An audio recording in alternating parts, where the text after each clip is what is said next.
Hello friends, welcome to subject learners. तो दोस्तों, आज के इस वीडियो में हम लोग जानेंगे चार्ल्स डिकेंस की बायोग्राफी को। चार्ल्स डिकेंस, जिनका पूरा नाम चार्ल्स जॉन हफर्म डिकेंस था। चार्ल्स डिकेंस का जन्म हुआ था 7 फरवरी 1812 में और इनकी डेथ हुई थी 9 जून 1817 में।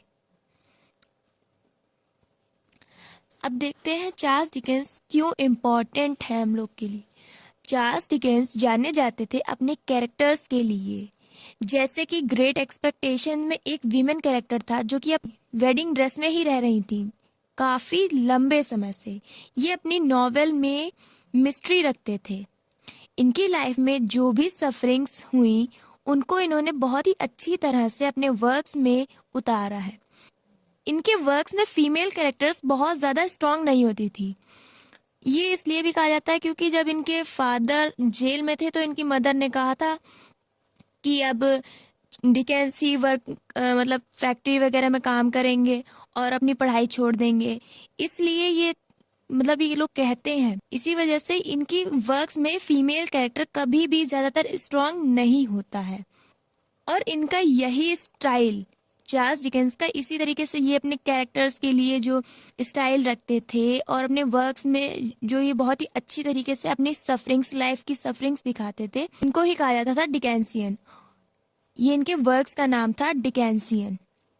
जब चार्ल्स डिकेंस के फादर को जेल हुई थी ड्यू टू डेब्ट यानी कि कर्जे की वजह से, तब डिकेंस को प्राइवेट एजुकेशन और स्कूल एजुकेशन को छोड़ के ब्लैकिंग पॉलिश फैक्ट्री में काम करना पड़ा और उस टाइम डिकेंस सिर्फ 12 इयर्स के थे। फिर कुछ टाइम बाद डिकेंस के फादर बाहर निकले। जब चार्ल्स डिकेंस ने सारा पैसा, कर्जा जो है वो चुका दिया, तब उनके फादर जब बाहर निकले और उस टाइम तब इनको रियलाइज हुआ कि लाइफ में कुछ भी हो सकता है। मतलब कोई भी कितना भी रईस हो, अमीर हो, वो कभी भी नीचे आ सकता है, वो गरीब हो सकता है, उसकी लाइफ में कुछ भी हो सकता है। और कोई गरीब है वो भी कभी ना कभी अपनी प्रॉब्लम से सफ़र करके कभी ना कभी उनसे निकल सकता है और वो एक अच्छे मकाम पे पहुंच सकता है। तो मतलब लाइफ में कुछ भी फिक्स नहीं है, लाइफ में कुछ भी हो सकता है। ये इनको तब रियलाइज़ हुआ। चार्ल्स डिकेंस इसलिए भी जाने जाते थे क्योंकि ये बहुत ही लाइफ की सीरियस से सीरियस बातों को कॉमेडी के थ्रू को समझा लेते थे। मतलब अपने वर्क्स को ऐसे वो करते थे कि सीरियस से सीरियस सिचुएशन को कॉमेडी और ह्यूमर के वर्क्स की तरह ये उनको समझा लेते थे। इनका ये मानना था कि सीरियस बातों को अगर कॉमेडी और ह्यूमर के थ्रू समझा जाए तो बातें डायरेक्टली दिमाग में घुसती हैं और तब ये ज़्यादा इफेक्ट डालती हैं हम लोग के दिमाग पे। चार्ल्स डिकेंस एक एक्टर बनना चाहते थे, लेकिन इनकी लाइफ को शायद कुछ और ही मंजूर था। इसी वजह से शायद ये राइटर बने और ये बहुत ही फेमस राइटर थे। मतलब ये चाहते थे कि इनको पॉपुलर हो, उनको पॉपुलैरिटी मिले, ये सब नेम और फेम चाहते थे। ये एक्टर बनना चाहते थे लेकिन इनको नेम और फेम तो मिला, पॉपुलैरिटी मिली, इनको रिस्पेक्ट मिली, लेकिन अपने वर्क्स के थ्रू। ये एक बीइंग अ राइटर, इस तरीके से इनको पॉपुलैरिटी और नेम और फेम सब मिला। इनको इंग्लैंड से बहुत प्यार था और ये चाहते थे कि इसमें सुधार हो। इंग्लैंड में बहुत अच्छे अच्छे काम हो, वहाँ सारी फैसिलिटीज हो, सब अच्छे अच्छे काम हो, ये सब बहुत ये चाहते थे। और ये चाहते थे कि ह्यूमर और इमोशन को जोड़कर एक मोरल लेसन देना जरूरी है। ये काफी ध्यान देते थे इस चीज पे कि स्टोरी को एंटरटेनिंग कैसे बनाया जाए ताकि सिर्फ मिडिल क्लास ही नहीं बल्कि अपर क्लास भी देखे, वो भी इन सबको रीड करे, समझे, उनके लोगों की प्रॉब्लम्स को वो लोग भी समझे। क्योंकि अपर क्लास जल्दी से वो इन सब चीज़ों पे फोकस नहीं करता है। तो अगर इनके वर्क्स के थ्रू अगर कोई समझेगा तो उन पे उनका ध्यान उधर जाएगा, वो लोग भी समझेंगे उनकी प्रॉब्लम। 24 की एज में इन्होंने सीरियल्स में स्टोरी पब्लिश करना शुरू कर दिया और जो स्टार्टिंग में 400 कॉपीज पर मंथ पे सेल होती थी। उनका नाम पिकविक पेपर्स था और वो उनकी स्टार्टिंग की सेल 400 कॉपीज पर मंथ थी और जो कि बाद में आते आते 40,000 कॉपीज तक पहुंची। 40,000 कॉपीज पर मंथ तक पहुंच गई। इतना ज़्यादा ये फेमस हो गए, इतना ज़्यादा ये पॉपुलर हो गए। अब इनके बारे में कुछ हम लोग हैंड रिटन नोट्स के थ्रू समझते हैं इनकी biography. Charles Dickens in full, Charles John Huffam Dickens. Charles Dickens का पूरा नाम चार्ल्स जॉन हफम डिकेंस था। Charles Dickens was born on 7 February 1812। Charles Dickens का बर्थ हुआ था, जन्म हुआ था 7 फरवरी 1812 पोर्ट्समाउथ हैम्पशायर इंग्लैंड में। इनकी डेथ हुई थी जून 9 1870 में। English novelist generally considered the greatest of the Victorian era. ये एक इंग्लिश नॉवेलिस्ट थे जो कि विक्टोरियन एरा के सबसे बड़े राइटर माने जाते थे। His many volumes include such works as A Christmas Carol, David Copperfield, Bleak House, A Tale of Two Cities, Great Expectations।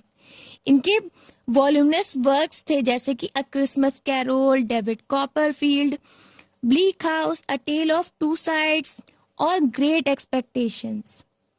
Great expectations पे मेरा वीडियो नेक्स्ट होने वाला है, बहुत ही जल्दी मैं उसको कवर करूंगी। Dickens enjoyed a wider popularity during his lifetime than had any previous author।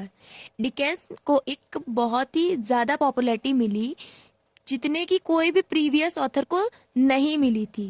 उन सबसे ज़्यादा डिकेंस को popularity milli. His long career saw fluctuations in the reception and sales of individual novels। उनके लॉन्ग कैरियर ने बहुत ज़्यादा उतार चढ़ाव देखे, फ्लक्चुएशंस देखे, किसमें, in reception and sales of individual novel के रिस्पॉन्स और सेल्स की वजह से बहुत ज़्यादा फ्लक्चुएशंस इनको फेस करने पड़े। But none of them was negligible और अनकैरेक्टरिस्टिक और डिसरिगार्डेड। लेकिन उनमें से कोई भी ऐसी नहीं थी जो नेग्लेक्ट की गई हो, अनकैरेक्टरिस्टिक रही हो या इग्नोर की गई हो। डिसरिगार्डेड का मतलब ignored. And though he is now admired for aspects and phases of his work that were given less weight by his contemporaries। मतलब कि जो उनके एस्पेक्ट्स और फेजेस के लिए वो आज भी अप्रिशिएट किए जाते हैं, एडमायर किए जाते हैं, लेकिन उस समय के जो कंटेम्परेरीज थे उनके द्वारा उनको लेस वेट यानी कि लेस इंपॉर्टेंस दी जाती थी। His popularity has never ceased। उनकी पॉपुलैरिटी कभी नहीं खत्म होने वाली और ना कभी खत्म हुई है। He is regarded by many as the greatest novelist of the Victorian era। वो बहुतों के द्वारा रिगार्ड किए गए, माने गए हैं विक्टोरियन एरा के सबसे बड़े novelist. His works enjoyed unmatched popularity during his lifetime and by the 20th century। उनके वर्क्स को अनमैच्ड पॉपुलैरिटी मिली है उनकी ही लाइफ टाइम पे और 20th सेंचुरी में भी। Critics and scholars had recognised him as a literary genius. और critics और स्कॉलर ने उनको एक लिटरेरी जीनियस की तरह पहचाना है, रिकॉग्नाइज किया है। His novels and short stories are widely read today। उनकी शॉर्ट स्टोरीज और नॉवेल्स को बहुत ज़्यादा पढ़ा जा रहा है आजकल अभी भी। He died of stroke। उनकी डेथ हो गई स्ट्रोक की वजह से जब वो सिर्फ 58 ईयर्स के थे। कुछ इनके इम्पॉर्टेंट वर्क्स हैं the Pickwick Papers 1837, Oliver Twist 1838, Bleak House 1852, Great Expectations 1861। And that's all about Charles Dickens। Hope you have liked the video. Then like, share and subscribe to Subject Learners।